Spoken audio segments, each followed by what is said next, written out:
Welcome back to the Communication Mastery Podcast with me, Mark Burlinson.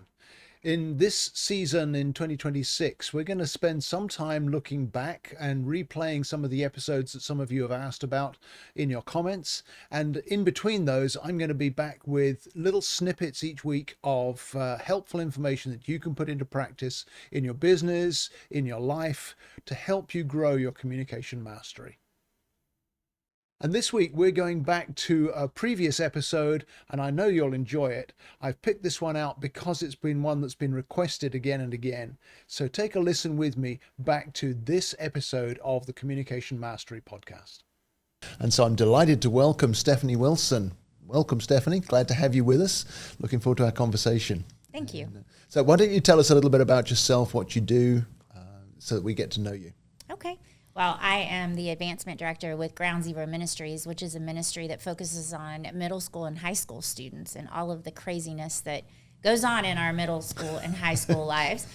We basically try to share the gospel with them, giving them another avenue to consider amongst all of the other social media messages and messages from home, messages from school, everything that they're processing.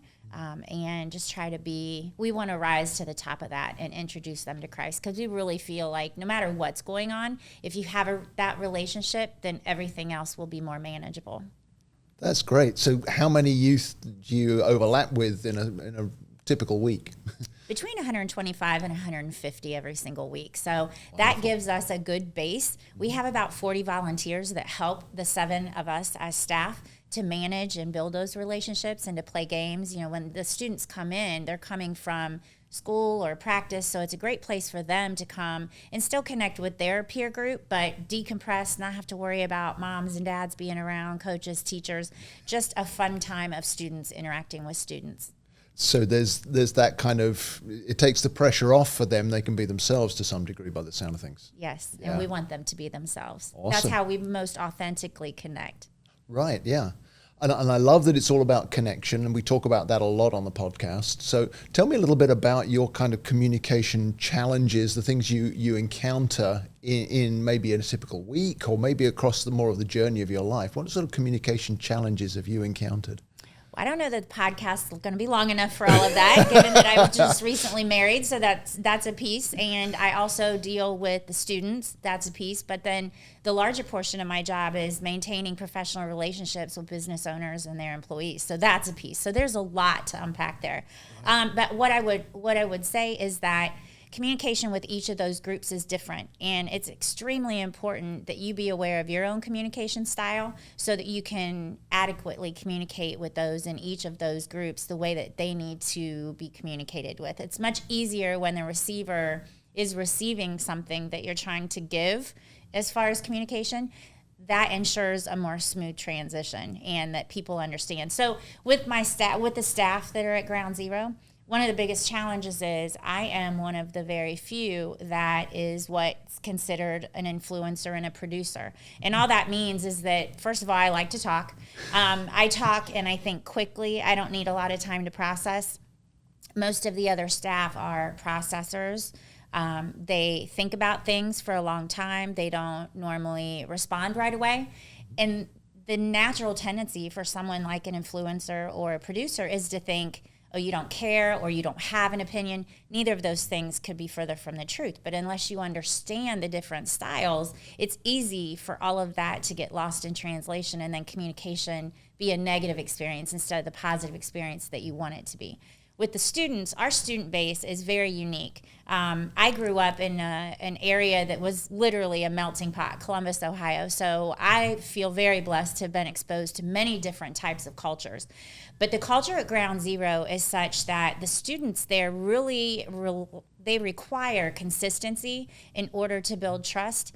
And all of that has to happen even before there's any communication. And I think we're all in agreement that communication is more than just your words. Sure. It's body language. So our students' body language sometimes can be very, I guess I don't know what word to use other than off-putting. They don't look you in the eye. You can say hi to them, ask how they're doing, and they don't even acknowledge that you've responded, let alone respond back. But trust and believe they've heard you and they've seen that you're there again and that you're exuding an interest in their life. But it takes a long time to build trust with those students in order to be able to have a relationship. And then you've got the general public, those professionals that you're out there in the workforce dealing with. And those folks are my favorite because I find that they're most like me, and that's just my tendency. Yeah. I like direct conversation. I like honest and open communication. And if I am inviting someone to become involved in what Ground Zero is doing and they're just not interested, I just love it if they just say, you know what, that's just not really where my marketing dollars are going to go this year. Okay, great. Well, here's my information. When that changes, because, you know, we all have to shuffle up our marketing efforts once in a while, get a hold of me and let me share with you where we are and what we're doing at that point. I love that. So there's a lot of adaptability going on in what I'm hearing from you. There's a lot of you having to adjust. Talk to us a little bit about what the process is for you when you're dealing with the teenagers, and maybe they're giving you the shoulder or they're just ignoring you. What kind of process do you go through so that doesn't kind of push you off track or discourage you as you want to make a connection with them? Well, and that was a process because I have 6 children of my own. Teenagers are one of my favorite segments of the population because my teenage years were so tumultuous. And I really feel like that's a reason that I have to relate to these students, and more importantly, the reason why I want to give back. I had wonderful parents, wonderful upbringing, but outside of that and their adult friends who are now my surrogate parents as well, I didn't have a lot of people that paid attention and poured into my life. Yes, I had a youth pastor, but he was all about the guys in our youth group. So when I got pregnant as a teenager, there was really nobody to talk to. I certainly wasn't going to go tell my parents. So knowing that kids have those things going on in the background that to them are really, really big, and some of them really are, knowing that they're just coming from environments where they are constantly trying to fit in, find out where they're belonging. Middle school students are really asking, what do you think of me? You know, and assessing what they think of others as well. And high school students are more, what club or what group of people am I going to fit into? And what does that look like going forward? So first of all, not taking it personally, but making an extreme effort to tune in to what is going on with that person. Sometimes reading that body language is good. So you may know whether or not to approach or not. Sometimes when kids just have a really rough day, we as adults are like, ooh, I must give them their space. But actually the opposite's really necessary. It's important that you go up and say, hey, it looks like you've had a rough day. You want to talk about it? Sometimes they will and sometimes they won't. With the students too, it's interesting when they come up and share something with you, even if you have no clue what a glizzy is, you need to be real with them. Be authentic and say, I've never heard that term. Do you mind sharing with me what that is? And let them make fun of you for not knowing. Right. Because that's really the connection point, right? Is you begin to have a connection with someone on a different level than where you're normally operating, and that creates a huge connection. And I think when we're able to be authentic and vulnerable, that the kids notice that first of all, and they also notice when you're trying to be fake. Don't ever say you know something that you don't, because they will absolutely call you on it, and they will always remember that. So being authentic in your communication is so super important with these teenagers because they're desiring that connectedness and that authentic relationship with multi-generational individuals in their lives. That's great, yeah. And it's funny that you pick out the glizzy, because I had to look that up just a few weeks ago when somebody used that with me. I'm like, I have no idea what that is. Yeah, or when they walk up and say, your drip is on point. I'm like, wait, what? What's leaking? Excuse me? Yeah. Yeah. It's hilarious. But I love the self-awareness I'm hearing in the way you're describing what you're doing in your interaction with the teenagers, but I'm guessing that also applies when you're actually interacting with the business community or folks in your role, introducing Ground Zero to other people. So talk to us a little bit about how your self-awareness has grown on your communication journey. How have you developed that sort of self-awareness? Was it just that it kind of came to you naturally, or did you have to work through? No, it doesn't come to me naturally. I can give you an example. When I first came to South Carolina in 2017, I was hired immediately by the city of Myrtle Beach in the Human Resources Department. Such a blessing. I had been asked by my director to obtain some information, which only the director of another department had. So I sent an email, introduced myself, made my request, and ended the request with, if I may, I'd like to follow up by end of business tomorrow. That timeline was driven by when my director wanted the information. I, of course, didn't get the information in a timely manner. So I made a phone call and asked the director if she had received my email, first of all, and if she'd received it, if she'd had time to respond, and if not, if I could just stop over and get the information that I needed. Within 15 minutes, my director received a phone call from the person with whom I was trying to get the information and said, boy, your new hire is really aggressive. She needs to tone it down a little bit. In my mind, very task-oriented, focused on producing results. That wasn't aggressive. That was just doing my job. So it is being aware of the softer approach. The culture here in South Carolina is much slower paced than it is in Columbus, Ohio, which was one of the many reasons that I moved here.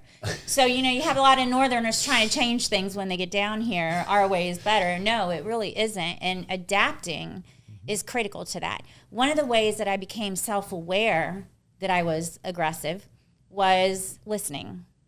You have to be able to receive some of the things that people share with you, because perception's reality, and you're not allowed to tell someone that you didn't make them feel a certain way.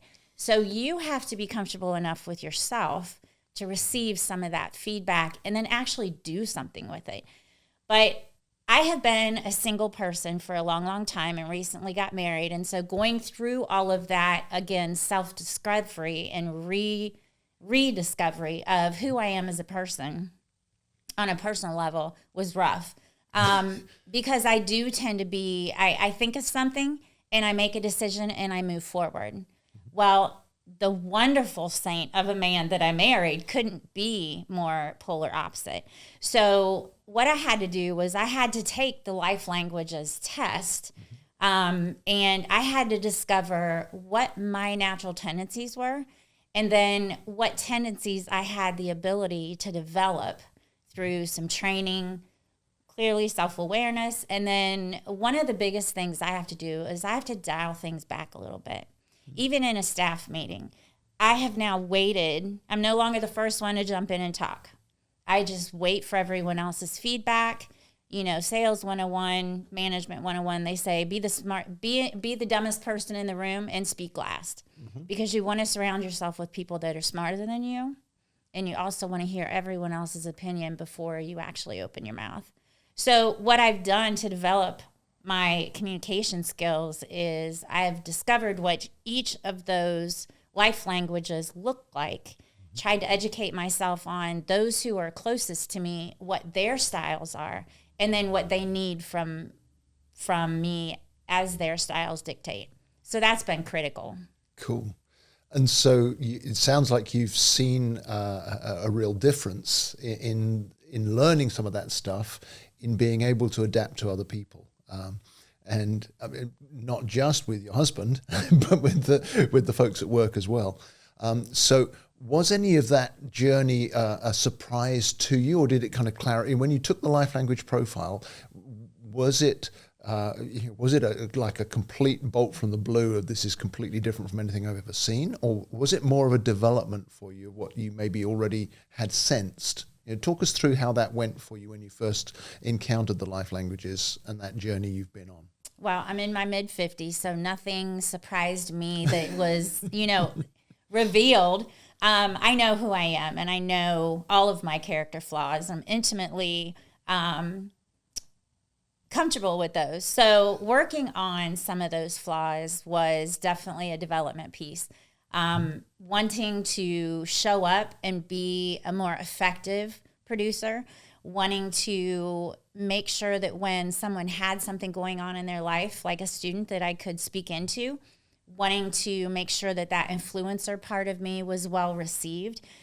That's really what the life language profile revealed to me, is who is the type of person that I really want to be, and how do I want to show up in other people's lives every day?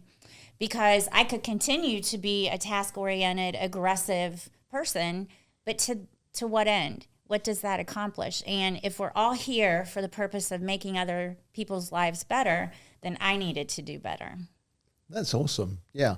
And that you've just summarized why I do what I do is to help people. I'm sorry. No, that's quite all right. I find it very affirming, which is one of the things that I like to hear with my profile. But to see that it works with other people, because, to be honest, we've done minimal coaching. You've done a lot of this on your own. And it's very encouraging to see the power of the profile in the way that you've taken it and run with it. If you were to pull out maybe one or two examples of how you've adapted, what would you say? What has made the most difference for you? You talked about how you wanted to not be as aggressive or come over too strong. Are there other examples of how the profile has helped you to adapt to other people? So being single for a long time, I've always made my own decisions, whether it's a monetary purchase or where things go in the house. And when I got married, that had to change. Although I will admit, I am still really working very hard on that. I still do not like empty glasses sitting on the counter, and it drives me nuts. So those are silly things that don't matter in the big scheme of things. But, when we got married, my parents stood up and said, just don't sweat the small things. And in my mind, literally, I was thinking, well, if they're small, then what action's being taken is just inconsiderate and lazy. So that tells you the degree that I need to work on things. So one of the things is whenever I'm thinking about making a purchase, now I need to vocalize that to someone, my husband, and I need to allow him to give me feedback on that. It's not that I need his permission. Though I think it's great teamwork when you talk about things that are going to end up. I wanted a fireplace for the new home that we had, and it was Christmas time. Well, there were some other things that we wanted to accomplish as well financially. So his feeling was, do we really need that? Well, no, it's not about needing it. It's something that I want, and I can do that. So anyway, we did not end up getting the fireplace, mostly because I thought, this is our initial, what would you like to do? And he needed that win. And I'm not being facetious and I'm not being condescending. I wanted him to feel like I understood his place in the household. And if he said that wasn't something we really needed, honestly, we didn't need it. So that's a total 180 for me, because normally I would have ordered it. It would have come to the door and he would have said, what's that? And I was, oh, that's the fireplace that I ordered. I wouldn't even have discussed it with him. Yeah. So that's a big change for me. And I don't mind making that change because, him being the polar opposite of me, it really just makes us the complete package. And it's a very unique thought process to think that someone else could really complete you. I mean, this isn't Jerry Maguire, right? But there are obvious character flaws and things where I rush ahead, where he slows me down and helps me to think a little bit differently. So I love that. So, but professionally, I mentioned, I just don't open my mouth right away when our boss asks, okay, guys, what do you think? I wait. And that's hard for me too, because again, operating as a single mom for so many years with a child with medical complications that required a very direct approach and seeking answers and going to the source, I am very much a bull in a china shop sometimes. And you realize that and you think, well, yeah, but things need to get done. Okay. But they're still going to get done. They just don't need to be done like that. Yeah, I love that. So it sounds like you and your husband have actually contributed to each other's communication growth just by being completely different. That's a very accurate statement. By nature, he is not a great communicator. His dad wasn't. That's not something that comes naturally to him. But he aspires to be a better communicator. He would be a great public speaker and is very comfortable in that space. I, on the other hand, am super comfortable talking. Unfortunately, do that a little bit too often. But again, that's what we're working on. And just always at the end of the day, I want to make sure that I did things well. That's the goal with the students, with the staff, with my husband, with everyone. I just want to make sure that I speak things that matter to them. I don't always get it right. Neither do any of us, do Yeah. we? But understanding where the gap came and what to do about it sounds like you've really embraced that, and that's so encouraging to me that you've gained that out of our time together, and it's helped you and your husband to really strengthen your relationship as well as made a difference at work. So that's cool. So thank you. It's been great chatting. Anything else you'd like to add? I mean, presumably you'd recommend the life languages to other people. I do. I just think that the people that we interact with every single day, whether it's by choice or by force, they need to be important. And in order for us to communicate well and to avoid a lot of frustration for ourselves, we need to make sure that we are self-aware. We need to make sure that we understand what communication really is and everything that it entails, and then how to best do that, because everything that happens is a result of communication, either good or bad communication. So I think it's extremely important. That's great, Stephanie. Thank you. And thank you for what you and the team at Ground Zero do. The youth of our town need it. But I think you have a great impact on the businesses in the area too, just by drawing people together to support what you're doing. So. We love our partnerships. So, yeah. So thank you for spending time with us today, and all the best in communication going forward. Thanks. Thank you so much for listening to today's episode. It would mean a lot to me if you'd rate and review the podcast so it helps more listeners to find us. But also, would you give me your feedback on things you'd like to hear about in future episodes? And remember to share the episode with a friend if you see something that would benefit them as well. You can reach me with feedback through my website at markburlinson.com. Just click on the contact button and send me a message. I respond to everyone personally, and I really want to hear from you. So thank you again for listening, sharing, reviewing, and giving me your feedback.